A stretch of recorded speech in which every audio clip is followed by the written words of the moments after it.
प्रयागराज में bus conductor पर जानलेवा हमला करने के आरोपी लारेब हाशमी को जेल के अस्पताल में शिफ्ट कर दिया गया।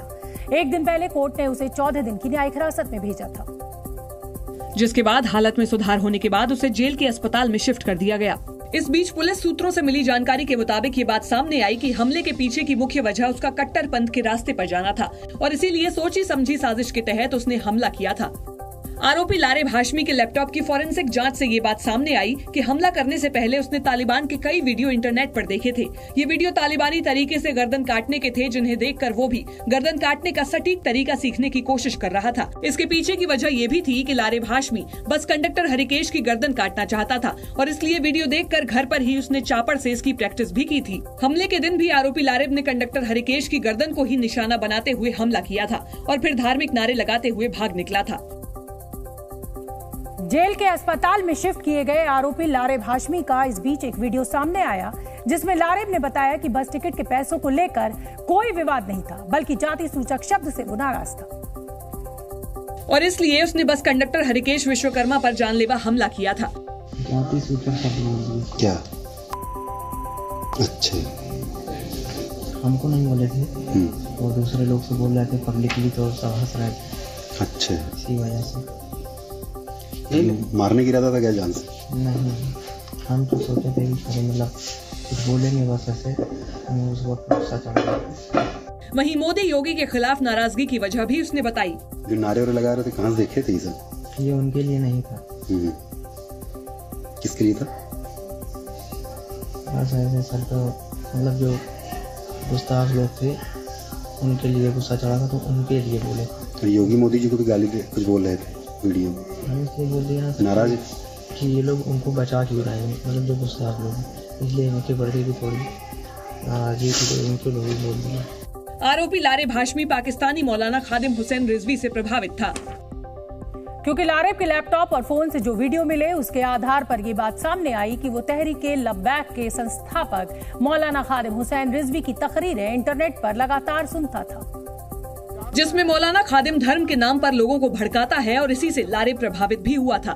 उनके वीडियो जिस तरह वो इस्तेमाल करते हैं ना शब्दों का, वो आपने इस्तेमाल किया। वो पंजाबी बोलते हैं ना, तो हम थोड़ा पंजाबी बोल दिए। तो मतलब उनके समर्थक एक प्रकार से मानते हैं उनको। हाँ, उनकी आइडियोलॉजी हम लोग से मिलती है। उनको फॉलो भी करते हैं क्या? सर वो बरेलवी हैं, इसलिए फॉलो करते हैं। आपको जानते हैं? जानते नहीं हैं, बस ऐसे मतलब नेट पे देखे थे। आप जो वीडियो आपको वायरल हुआ, उस वीडियो में उसी अंदाज में आप बोल रहे थे? बिल्कुल सर, वो इसलिए कि जो गुस्ताख लोग हैं उनको पैगाम देने के लिए। माना जा रहा है कि इसी सोच से प्रभावित आरोपी लारेब हाशमी ने कंडक्टर हरिकेश पर जानलेवा हमला करने के बाद धार्मिक नारे लगाते हुए भड़काऊ बयान दिया था। इजराइल और हमास के बीच युद्ध विराम की आज आखिरी रात है। आज हमास इजराइल के 10 बंधकों को रिहा करेगा। कल युद्ध विराम के तीसरे दिन हमास ने इजराइल के 17 और नागरिकों को रिहा किया और जब वो अपने परिवार से मिले तब अपने आंसू रोक नहीं पाए। हमास के कब्जे से मां बेटी की रिहाई के बाद पूरा परिवार भावुक हो गया। इसी तरह हमास ने एक परिवार के 4 लोगों को रिहा किया। इनमें 2 बच्चे, उनकी मां और दादी शामिल हैं। इन्हें मेडिकल सेंटर ले जाया गया, जहां वो अपने रिश्तेदारों से मिले। इस परिवार में खुशी तो लौटी है, लेकिन अभी भी अधूरी है, क्योंकि बच्चों के पिता अभी भी हमास के कब्जे में हैं। हमास ने 21 साल की माया रिजेब को भी रिहा किया। 7 अक्टूबर को म्यूजिक फेस्टिवल पर हुए हमले में माया के पैर में गोली लगी थी। रिहाई के बाद अस्पताल में उसके परिवार के सदस्य उससे गले लगकर रोने लगे। 4 दिन के इस युद्ध विराम में कुल 50 बंधकों को हमास की तरफ से छोड़ा जाना है और इसी के तहत कल 13 इजरायली बंधकों को रिहा किया गया था। इसमें कुछ गैर इजरायली बंधक भी हैं। और इन सब को हमास ने गाजा रफा बॉर्डर पर 17 इजरायली बंधकों को रेड क्रॉस के सदस्यों को सौंपा। हमास के मुताबिक रविवार रात उसने 13 इजरायली, 3 थाईलैंड और 1 रूसी नागरिक को रिहा किया। बंधकों के अपने देश में पहुंचते ही इजरायल के झंडों के साथ स्वागत किया गया। लोग उनके स्वागत के लिए सड़कों पर मौजूद थे।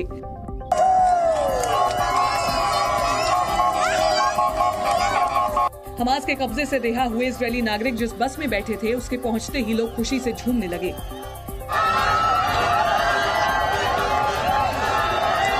सड़क पर भी लोगों ने कारों की खिड़कियों और सनरूफ से इजरायली झंडे लहराए और खुशी का इजहार किया। Today is a very, very good day. Bring them home. All of them, please bring them Israel की राजधानी तेल अवीव में यहूदी समुदाय के लोग अपने पवित्र ग्रंथ तौरात स्क्रॉल को लेकर झूमने लगे। उन्होंने तौरात एक दूसरे को देते हुए इजरायली राष्ट्र जीवित है के नारे लगाए।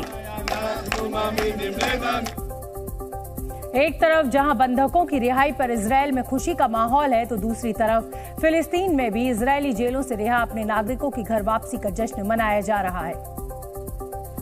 और जब इजराइल की जेल से रिहा होकर एक फिलिस्तीनी नौजवान वेस्ट बैंक के हेब्रोन पहुंचा तो वहां भारी भीड़ मौजूद थी। लोगों ने उसे कंधे पर उठा लिया। मां पलके बिछाए बेटे का इंतजार कर रही थी और बेटे को देखते ही अपने आंसू नहीं रोक पाई। बेटा मां को देखते ही पैरों में गिर पड़ा और उसके बाद दोनों गले मिलकर खूब रोए।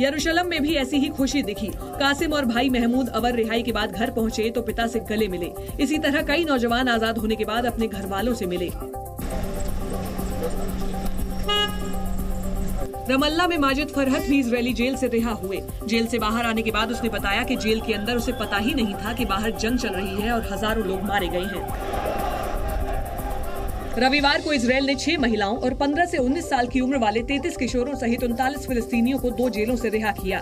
अब तक 117 फिलिस्तीनी नागरिक इजरायली जेलों से रिहा किए गए हैं। इजरायल की जेलों में करीब 10,000 फिलिस्तीनी कैद हैं। अमेरिका और दुनिया के बाकी देशों को उम्मीद है कि युद्ध विराम आगे बढ़ सकता है, लेकिन इजराइल के प्रधानमंत्री बेंजामिन नेतन्याहू ने साफ कह दिया है कि युद्ध विराम के बाद वो फिर गाजा पर हमले शुरू कर देंगे और हमास को मिटाकर ही दम लेंगे। नेतन्याहू गाजा सीमा पर पहुंचे, जहां उन्होंने इजरायली सेना के जवानों का हौसला बढ़ाया। साथ ही उन्होंने अमेरिका के राष्ट्रपति जो बाइडेन को भी अपने इरादे साफ कर दिए। אנחנו חוזרים בכל העוצמה לממש את היעדים שלנו, חיסול החמאס, להבטיח שעזה לא תחזור להיות מה שהיא הייתה, וכמובן שחרור כל חטופינו। हालांकि नेतन्याहू ने यह भी कहा कि अगर डील के मुताबिक हमास हर दिन 10 बंधकों को छोड़ता है तो युद्ध विराम आगे बढ़ सकता है। רוצה להגיד, יש גם מתווה שאומר שאפשר לשחרר כל יום נוסף עוד 10, זה דבר מבורך। हमास के साथ तय हुई शर्तों के मुताबिक इजरायल एक बंधक के बदले 3 फिलिस्तीनी कैदियों की रिहाई कर रहा है। अमेरिका के वर्मोंट में फिलिस्तीनी मूल के 3 छात्रों पर एक हमलावर ने फायरिंग कर दी। गोलियां चलते ही वहां दहशत फैल गई और पुलिस बंदूकधारी हमलावर की तलाश में जुट गई। पुलिस को आशंका है कि इस वारदात को नफरत के चलते अंजाम दिया गया, जिसमें फिलिस्तीनी मूल के 3 नागरिकों को निशाना बनाया गया। वर्मोंट यूनिवर्सिटी के पास एक शख्स पिस्टल लेकर पहुंचा और इस बीच सड़क पर इन तीनों पर फायरिंग कर दी। घायलों का इलाज जारी है और पुलिस ने एक संदिग्ध को गिरफ्तार भी किया है। पुलिस के मुताबिक 2 पीड़ित अमेरिकी नागरिक हैं, जबकि तीसरा वैध अमेरिकी निवासी है और सभी की उम्र 20 साल है। Z News।